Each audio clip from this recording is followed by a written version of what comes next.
Assalamualaikum warahmatullahi wabarakatuh. Alhamdulillahi rabbil alamin. Alhamdulillah.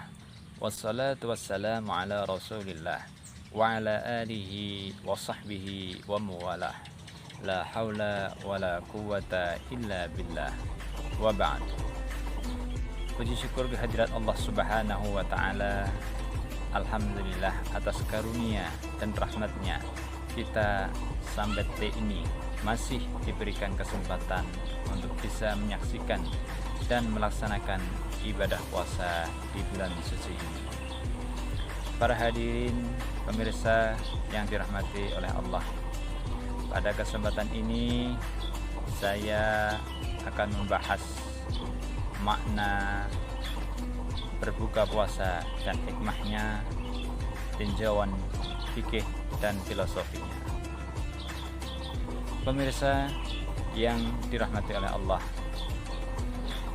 berbuka puasa sebutan untuk sebuah aktivitas, yaitu dengan membatalkan puasa dengan cara makan dan minum secara halal dan secukupnya di waktu maghrib dengan sunah-sunah yang telah ditetapkan. Pemirsa yang dirahmati oleh Allah, apabila kita melihat lebih jauh tentang makna berbuka puasa, tentu kita bisa melihat kenapa Allah Subhanahu wa ta'ala memberikan kita kesempatan untuk berbuka puasa, tidak untuk berpuasa seterusnya. Dalam fikih, berpuasa terus atau dinamakan puasa wisol itu tidak diperbolehkan.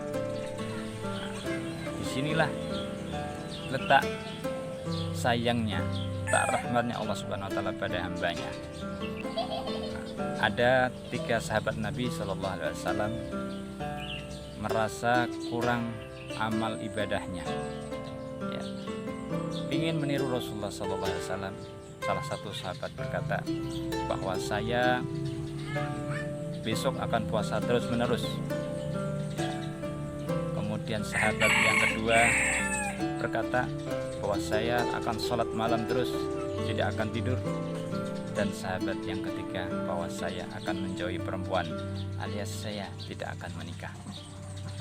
Lalu datanglah Nabi dan mendengar perkataan tersebut. Kemudian Nabi berkata kepada ketiganya, bukankah saya adalah orang yang takut dan saya orang yang bertakwa? Saya berpuasa dan saya berbuka. Saya sholat malam dan saya pun tidur. Begitu juga saya menikah.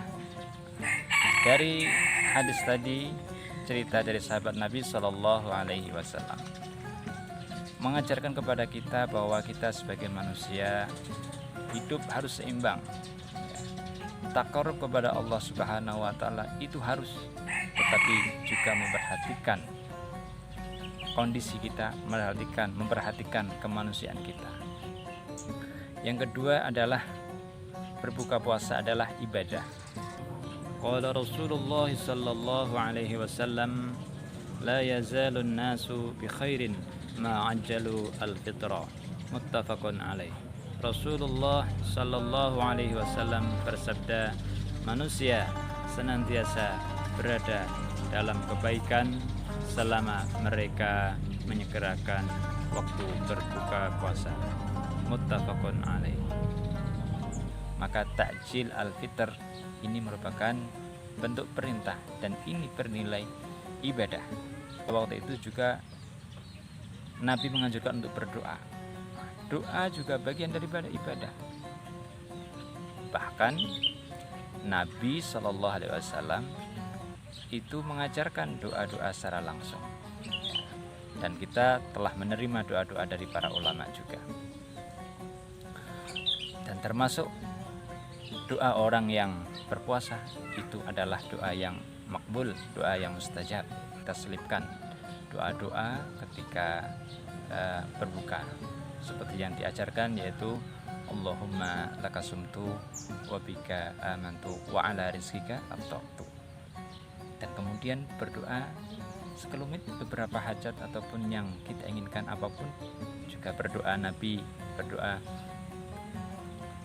dhahabat dhama'u wabtallatil uruqu wasabatal ajru insyaallah.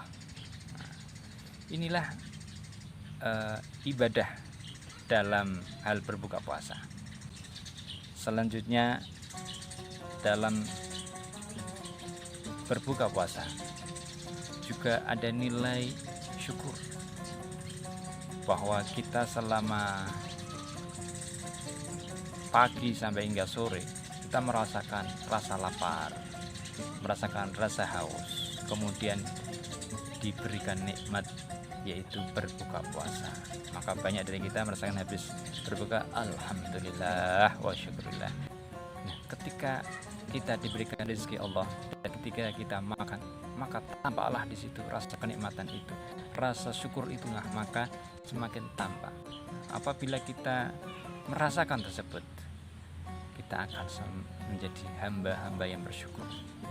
Maka berbuka puasa itu wasilah, bagian daripada kita bersyukur kepada Allah Subhanahu wa Ta'ala. Kemudian selanjutnya adalah buka puasa juga mengandung nilai kesederhanaan. Hal ini dicontohkan Nabi SAW ketika berbuka puasa, yaitu cukup dengan memakan kurma. Ya, dengan memakan kurma, kalau tidak ada cukup dengan air. Ini bentuk kesederhanaan dalam berbuka puasa. Maka kita bisa introspeksi diri, ya, apabila kita berbuka puasa, tidak jarang dari diri kita atau diri kita yaitu berbuka semuanya, apapun dipersiapkan dengan segala hal yang terkadang tidak habis ataupun bahkan mubazir. Bisa kita ambil hikmah di sini. Kita bisa berbuka mungkin sekedarnya, secukupnya dan sepantasnya, yang sesuai kira-kira, yang nikmat, sehat dan tentu bergizi seperti kurma. Selanjutnya, buka puasa juga ada sesuatu yang istimewa. Nabi mengatakan, lis-shaimi farhatani, farhatun inda fitrihi wa farhatun inda liqa'i rabbih. Bagi orang yang berpuasa mempunyai dua kebahagiaan. Kebahagiaan yang pertama ketika berbuka puasa, dan kebahagiaan yang kedua adalah ketika berjumpa Tuhannya. Bisa kita cerna dari hadis yang tadi kita dengarkan, bahwa ternyata berbuka puasa itu disandingkan, diselaraskan dengan berjumpa dengan Tuhan.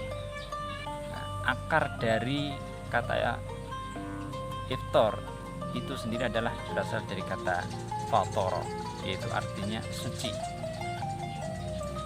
Berbuka puasa itu menjadi pintu gerbang kesucian bagi seorang hamba untuk lebih merenungi diri, lebih mengenal Tuhannya. Mungkin ini bisa dimanifestasikan dengan perkataan para ulama, man arrafa nafsahu faqad arrafa rabbah. Dengan mengenal diri dulu, dengan mengenal diri kita bahwa banyak siang hari ini kita banyak melihat keduniawian, maka di sore hari kita tutup dengan gelapan, satir itu kita tutup, dan saatnya kita untuk menghadap Allah Subhanahu wa Ta'ala dan menjadi hamba-hamba yang terpilih dan sampai kepada derajat al-muttaqin. Maka buka puasa bukan hanya sekedar melampiaskan nafsu, perut dan dahaga kita, tapi buka puasa itu adalah ibadah. Buka puasa itu adalah syukur. Buka puasa itu adalah nilai kesederhanaan, dan buka puasa itu adalah kasih sayang Allah kepada kita, dan buka puasa itu adalah kunci gerbang kita mengenal dan lebih dekat dengan Allah Subhanahu wa Ta'ala. Demikian yang saya dapat sampaikan, semoga bermanfaat. Wallahul muwaffiq ila aqwamit thoriq. Wassalamualaikum